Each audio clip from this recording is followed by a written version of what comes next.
하나님 말씀은 사무엘하 6장 12절에서 19절까지입니다. 같이 한 목소리로 함께 읽겠습니다.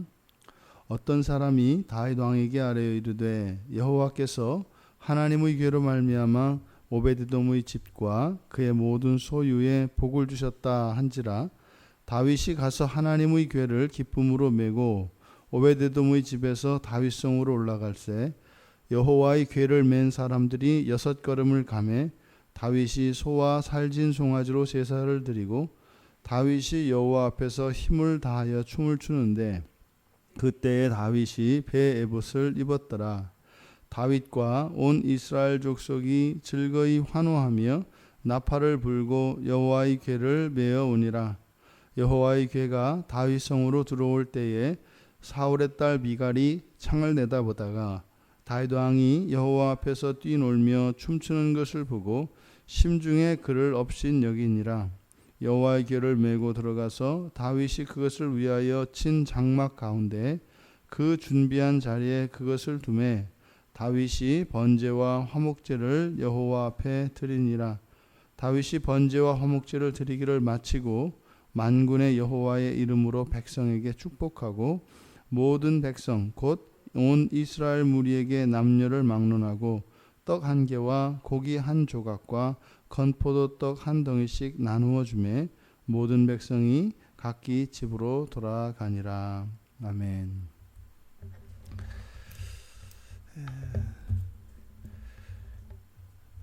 하나님께서 이제 자신을 칠 것 같고 자신을 징계할 것 같아서 메어오던 하나님의 궤, 이 언약궤를 오베데돔의 집으로 옮겼습니다. 그런데 이제 사람들로부터 여호와 하나님께서 그 하나님의 궤를 모신 것으로 인해서 그 오베데돔의 집과 그의 모든 소유에 복을 주셨다 하는 소식을 들었습니다. 이 다윗의 믿음을 보면 지금 다윗의 마음은 여호와 하나님의 말씀에 영향을 받고 그 말씀을 따라가는 것이 아니라 사람들의 말과 눈에 보여지는 그것을 따라가고 있는 것을 보게 됩니다. 먼저 우사가 그렇게 죽는 모습을 보고 여호와께 분을 내면서 그 궤를 메고 가는 것을 즐겨하지 않고 이제 그냥 여호와의 궤를 돌렸지 않습니까? 지금은 또 오베데돔의 집에 이렇게 복이 임했다. 이 이야기를 전해 듣고 다윗의 마음이 바뀝니다. 그러니까 다윗은 여전히 지금도 하나님의 말씀에 따라 움직여지는 것이 아니라 눈에 보이는 이익을 따라서 마음이 움직이고 있는 것을 봅니다. 그러니까요, 아직은 이 다윗이 기회주의자이고 또 이해타산의 아주 바른 사람이라는 것을 알 수 있습니다. 지금 어쩌면 그 다윗이 이 하나님의 궤를 다시 가지고 돌아와 이제 다윗성 안으로 옮겨야 되겠다라고 했던 것은 어쩌면 그렇게 복을 받는 오베데돔에 대한 시기심에서 그렇게 됐을런지도 모릅니다. 어쨌든 지금 이제 여호와의 궤를 다시 다윗성으로 옮기기로 했습니다만 다윗의 마음이 다윗의 이런 결정이 여호와의 말씀에 기초한 그런 견고한 신앙의 뿌리를 둔 그러한 행동이 아니라 오베데돔이라고 하는 사람에게 누렸던 그 복이 그의 행동의 이유였기 때문에 사실은 언제 또 어떻게 바뀔런지 모릅니다. 갈대와 같은 마음이라고 할 수 있겠죠. 사실상 다윗은 그 우사의 죽음에서 두려움을 느끼고 또 그 여호와의 궤를 가지고 옮기는 그것을 포기할 것이 아니라 오히려 여호와의 궤를 옮겨오는 바른 방법을 배웠어야 했습니다. 이것이 잘못됐구나. 이게 무엇일까? 이렇게 하면서 방법을 바꿨어야 하는 거죠. 그런데 그렇게 하지 않았던 것처럼 여전히 다윗은 지금 눈에 보이는 일을 따라 하고 있습니다. 그래서 기쁨으로 궤를 메고 왔다. 기쁨으로 궤를 메고 이렇게 모셔온다고 해서 상황은 바뀌었지요. 상황은 바뀌었지만 다윗에게는 그렇게 달라진 것은 없는 것을 보입니다. 다만 지금 여기에 보면 궤를 메고 오고 있습니다. 이제는 수레에 얹혀서 수레에 싣고 왔었는데 이제는 궤를 메고 오는 것으로 보아서 다윗이 율법을 상기한 것 그리고 그것과 함께 회개가 있었다라고 하는 것을 알 수 있습니다. 바뀌었기 때문이죠. 그래서 평행 본문인 이 본문과 평행 본문인 역대상 15장에 보면 이때 언약궤를 메고 오는 이 사람들은 제사장 사독과 아비아달 그리고 레위인 우리엘, 아사야, 요엘, 스마야, 엘리엘, 암미나답 이렇게 8명인 것을 알 수 있습니다. 근데 지금 사무엘 하에서는 역대상에 기록된 것처럼 정확하게 레위 사람들에 의해서 이것이 법도대로 율법대로 이렇게 옮겨졌다라고 하는 말을 지금 사무엘 하에서는 정확하게 명문화하지 않습니다. 역대상에서는 그렇게 기록이 됐는데 지금 여기에는 이 사무엘 하에는 그렇게 정확하게 쓰지 않는다 이 말입니다. 그래서 그냥 사람들이 그래서 여호와의 궤를 맨 사람들 이렇게 표현합니다. 그러니까 레위 사람들에 의해서 제대로 율법을 따라 이루어졌음에도 불구하고 이 사무엘 하에서는 그것을 이렇게 흐리고 있는 것을 보았을 때 지금 다윗이 하고 있는 이런 행위가 완전한 율법의 요구를 완전히 충족시키는 것은 아니다. 이런 암시를 남겨두고 있는 것 같습니다. 사실상 뒤에 있는 내용들을 보면 우리가 이해하기 어려운 일들이 일어납니다. 그래서 특히 다윗과 미갈, 다윗과 다윗의 아내인 미갈의 이해할 수 없는 행동을 지금 사무엘 하에서는 소개하고 있습니다. 먼저 다윗의 행동을 보면 에봇을 입고 또 그것을 여호와의 궤를 자신이 준비한 장막에 그 여호와의 궤를 메고 들어가서 거기 둡니다. 그리고 번제와 화목제를 직접 드리고 백성들을 축복합니다. 지금 성막은 사실상 기브온에 있습니다. 이 성막은 마음대로 개인이 이렇게 아무데나 장소를 정해놓고 자 여기다 둬라 여기다 모셔라 이렇게 할 수 있는 게 아니죠. 또 축복하고 번제와 화목제를 드리는 이런 일들은 이것은 대제사장에 의해서 주재되어야 하는 일입니다. 그런데 다윗이 지금 대제사장의 영역을 침범하고 있는 것을 봅니다. 그러니까 이해할 수 없는 행동이다 이 말이에요. 또 미갈의 행동도 또 이해할 수 없는 행동인데 지금 여호와의 궤가 들어오고 있단 말이죠. 그리고 이스라엘 전역에서 3만 명이나 되는 사람들이 모여서 지금 그 일을 즐거워하고 환호하고 있습니다. 그런데 미갈은 어디에 있어요? 창밖으로 지금 창에서 내려다봤다 그럽니다. 지금 여호와의 궤가 들어오고 있는데 미갈은 뭐 있어요? 성 안에서 그리고 자기의 방에서 그것을 이렇게 내려다보고 있다 이 말입니다.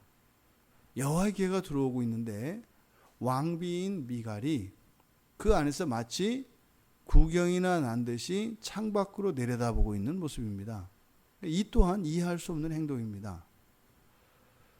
또 다윗이 그렇게 여호와의 궤가 들어오는 것으로 춤을 추고 뛰놀며 기뻐하는 그것을 보고 심중에 그를 업신여기니라 라고 16절에서 이야기를 합니다. 다윗이나 미갈이나 이렇게 여호와의 계가 들어오고 있는 이때에 이해할 수 없는 행동들을 하고 있습니다. 이것이 무엇을 의미할까요?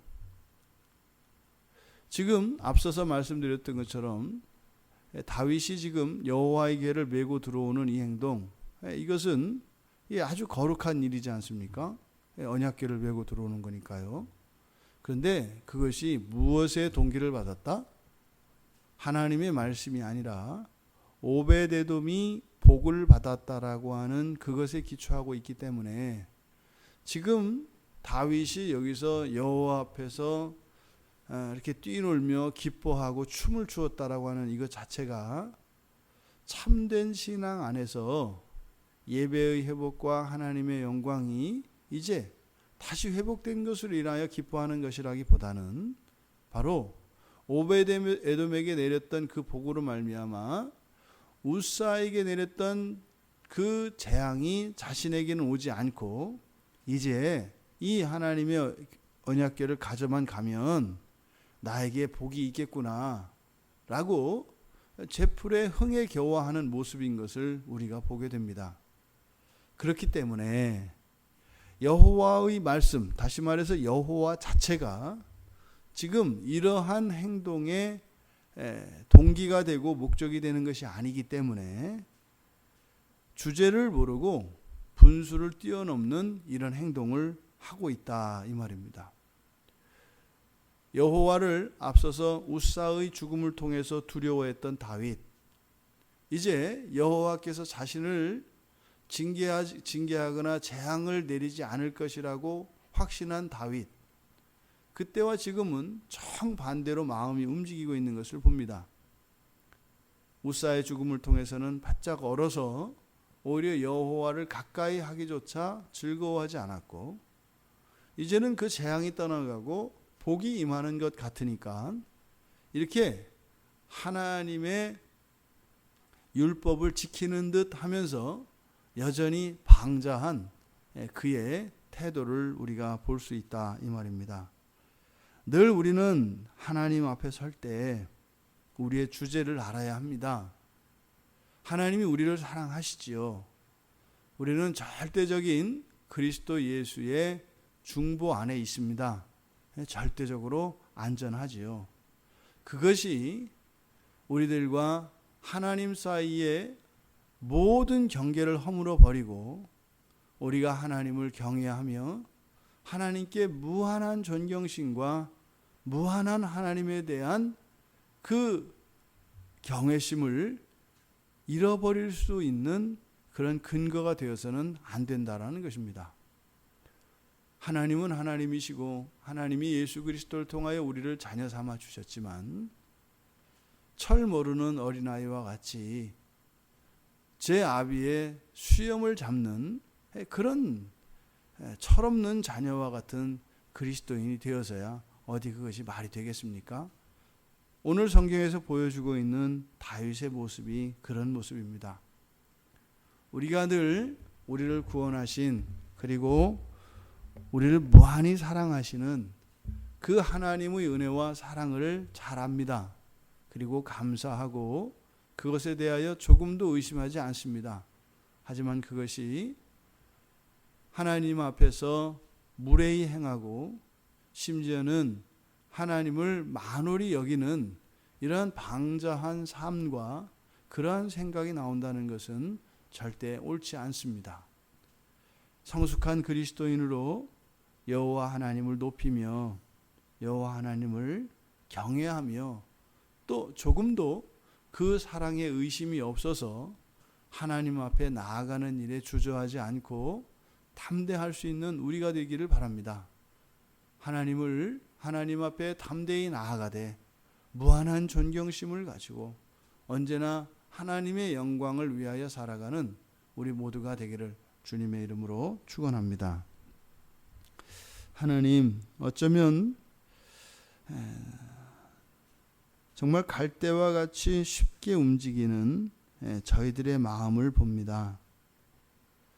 조금만 하나님이 저희들을 사랑하시고 자비를 베풀어 주시는 그 모습 앞에서는 방자한 삶으로 하나님의 영광을 욕되게 하고, 또 조금만 하나님에 대한 두려움을 가지면 금세 하나님에게서 등을 돌리는 다윗의 모습을 통하여 저희들의 신앙을 돌아봅니다. 하나님, 그 어떤 경우에도 하나님의 거룩하심과 하나님의 어미로우심과 하나님의 높으심을 침범하지 않게 하시되, 조금도 하나님과 저희들 사이에 어떠한 장벽을 느끼지 않으며 담대함으로 주님 앞에 나아갈 수 있는 저희들이 되게 하여 주십시오. 예수 그리스도를 통하여 저희들이 누리는 이 영생의 은혜와 자녀된 이 은혜가 하나님을 만홀히 여기는 이유나 핑계가 되지 않게 하시고, 오히려 하나님의 그 크신 사랑과 은혜가 더욱 하나님을 높이는, 그래서 저희들의 삶 속에서 성숙함으로 하나님의 기쁨이 될 수 있는 저희들 모두가 되게 하여 주시옵소서. 감사하며 예수님의 이름으로 기도드리옵나이다. 아멘.